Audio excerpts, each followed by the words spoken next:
अब साथ इस वीडियो के अंदर अब हम शाहजहां के बारे में बात करेंगे और इसकी माता का जो नाम था वो था जगत गोसाई माता, जो राजा उदय सिंह की पुत्री थी। दोनों से जो पुत्र पैदा हुआ उसका नाम खुर्रम था, बाद में उसका नाम शाहजहां पड़ा। इसकी पत्नी का नाम आरजूमन बानो बेगम था, जो आसफ खां की पुत्री थी। आसफ खां कौन था? नूरजहां का भाई था आसफ खां। इसके शाहजहां के जो है 7 बच्चे थे। कुछ लोग बताते कि 14 बच्चे थे, 7 खत्म हो गए थे, 7 बच्चे थे। 7 बच्चों में 4 लड़के थे और 3 लड़कियां थीं। सबसे बड़ा पुत्र जो था वो दारा शिकोह था, दूसरे का नाम था औरंगजेब, तीसरे का नाम था मुराद बख्श, चौथे का नाम था शाह शुजा। ये 4 भाई थे। जहां आरा, रोशन आरा, गोहन आरा, ये 3 बहनें थीं। अब आगे की कहानी चलते हैं साथियों। जब 1627 में जहांगीर की मृत्यु होती है, तब ये जो शाहजहां है ये वहां दिल्ली में नहीं था, ये दक्षिण भारत के अभियान में ही था। तो उस समय दिल्ली में जो है, दिल्ली के जो भी शासक थे वहां, जिसका नाम था दावर बख्श, उसको बादशाह घोषित कर देते हैं। तो जैसे ही इसको शाहजहां को पता चलता है, आसफ खां को ये बोलता है कि उसको खत्म करो, और आसफ खां जो है उसको मार देता है, उसको खत्म कर देता है। उसके बाद से लौट के आता है। 24 फरवरी 1628 में राज्य अभिषेक करता है, खुद राजा बन जाता है। उसके बाद आसफ खां को सबसे महत्वपूर्ण पद है जो वजीर है, वो वजीर बना देता है। उसके बाद साथियों फिर ये जो जितने विद्रोह होते हैं उनको दबाता है। तो 1628 और 1635 के बीच में बुंदेलखंड का विद्रोह होता है। जो वीर सिंह बुंदेला होते हैं, उनका जो लड़का होता है जिसका नाम होता है जुझार सिंह, वो विद्रोह कर देता है। उस विद्रोह को ये दबा देते हैं। 1632 में पुर्तगाली जो आए थे, पुर्तगाली भी एक जगह राजा के ऊपर कब्जा कर लेते हैं। ईसाई धर्म का प्रचार प्रसार करते हैं, ईसाई धर्म की स्थापना करने की कोशिश करते हैं। तो ये भी बहुत सारी व्यापार के नाम पे उद्दंडता करते हैं। तो इनसे भी इसका एक जगह युद्ध होता है और उनको भी ये दबाता है। उस समय सिख गुरु जो है, गुरु हरगोविंद सिंह थे। हरगोविंद सिंह से भी इसका टकराव चलता है। कुछ ना कुछ मुद्दों पे थोड़ी मोड़ी लड़ाई होती रहती है। दक्षिण भारत में ये बड़ा अभियान चलाता है, क्योंकि इस तरफ तो इसकी शासन व्यवस्था थी ही, दक्षिण भारत की तरफ विस्तार करता है।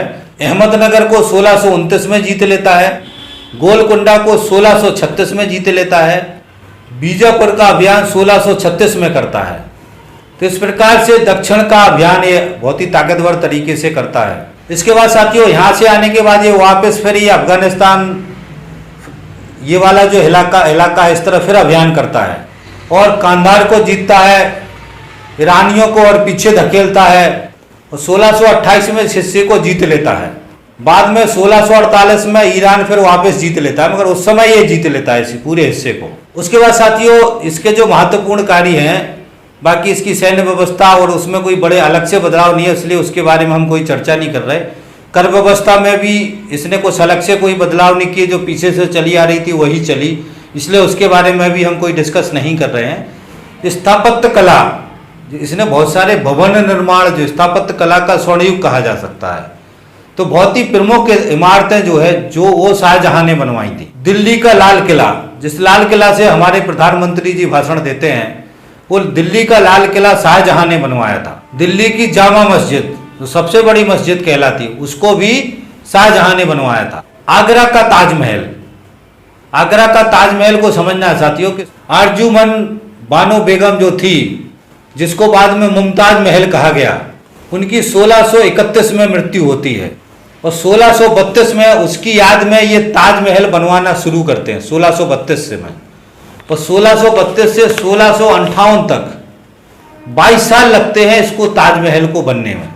तो ताजमहल की जो इतनी खूबसूरत इमारत है वो शाहजहां की बनवाई हुई है। आगरा में मोती मस्जिद का निर्माण शाहजहां ने करवाया था। इसके 2 प्रमुख जो कलाकार लोग थे, एक था आर्किटेक्ट था, उसका नाम था उस्ताद ईसा खां, ये आर्किटेक्ट था। उस्ताद अहमद लाहौरी ये प्रमुख मिस्त्री था और इसमें भारतीय शैली का भी नमूना है, मध्य एशिया की शैली का भी नमूना है। इसलिए ये इमारतें सारी बहुत ही खूबसूरत बनी।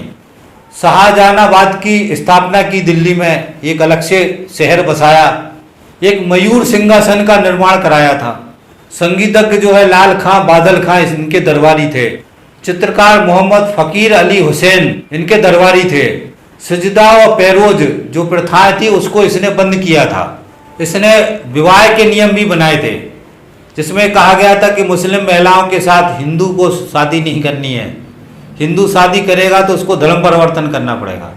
इसके बाद 1657 में बीमार पड़ता है और बीमार पड़ने के बाद ये खबर उड़ जाती है कि इसकी मृत्यु हो गई। तब की मृत्यु नहीं होती है, बीमार पड़ जाता है। उसके बाद से ये जो राजा बनने का संघर्ष शुरू हो जाता है, इसके जिंदा रहते ही राजा बनने का संघर्ष शुरू हो जाता है। 1658 में ही जो दारा है वो शाह शुजा एक्चुअल वहाँ रहता है, सबसे छोटा था, तो शाह शुजा राजा टाइप का नेतृत्व करता है, तो दारा उसको शाह शुजा को हटा देता है। शाह शुजा जो सबसे छोटा भाई था। उसके बाद जो औरंगजेब था वो दूसरी जगह का सूबेदार था, तो 1658 में तुरंत औरंगजेब वापस आता है और औरंगजेब का और दारा का फिर युद्ध होता है और उस युद्ध में औरंगजेब जीतता है, दारा हार जाता है और साथियों 1659 में इसकी दारा की हत्या करवा दी जाती है। उसके बाद से औरंगजेब जैसे ही आता है तो वो देखता है कि इसकी मृत्यु नहीं हुई, जहांगीर की बीमार है, तो 1658 में उसको कैद करता है। कैद करके आगरा के महल में कैद कर देता है और उसके बाद से खुद राजा घोषित कर देता है। उसके बाद से 1658 में खुद राजा बन जाता है। 1658 से 1666 तक ये जहांगीर जिंदा रहता है, कैद रहता है। 1666 में उसकी मृत्यु हो जाती है। दारा शिकोह के बारे में भी कहते हैं कि दारा शिकोह बहुत ही विद्वान आदमी था, जो इसका बड़ा लड़का था, और उसने बहुत सारे हिंदू धर्म ग्रंथ का, उपनिषदों का फारसी में अनुवाद किया था और इस धार्मिक जो बहस है, चर्चा है, उसके ऊपर काफ़ी डिस्कस करता था। तो इस तरीके से जो दारा शिकोह है वो बहुत ही एक विद्वान आदमी के नाम से जाना जाता था।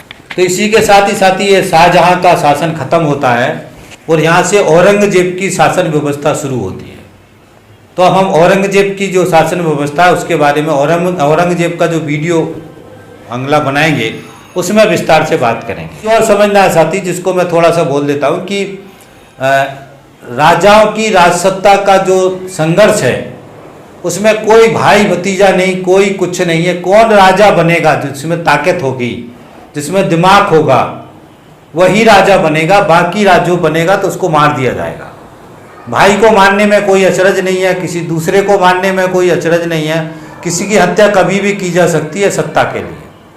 तो इस तरीके से एक अराजकतावादी जो ये पूरी व्यवस्था थी, जो राजाशाही की व्यवस्था थी, ये पूरे समय में हुआ है। इसको हमको ध्यान रखने की ज़रूरत है। तो अब इस वीडियो को साथ ही हम यहीं ख़त्म करते हैं। आपसे निवेदन ये करते हैं कि आपने यदि हमारा चैनल सब्सक्राइब नहीं किया हो तो सब्सक्राइब कर दें, घंटी दबा दें। उसके साथ ही हमारी प्ले लिस्ट में जो दर्शन की सीरीज है उसके सारे वीडियो जरूर सुने समय निकाल करके। इन वीडियो को शेयर करवाने में सहयोग करें और ज़्यादा से ज़्यादा शेयर करवाएं। तो अब मैं अपनी बात यहीं ख़त्म करता हूँ। उम्मीद करता हूँ कि आप सहयोग करेंगे। इसी आशा उम्मीद के साथ अपनी बात ख़त्म करता हूँ। थैंक यू साथी, धन्यवाद, थैंक्स। मिलते हैं अगले वीडियो।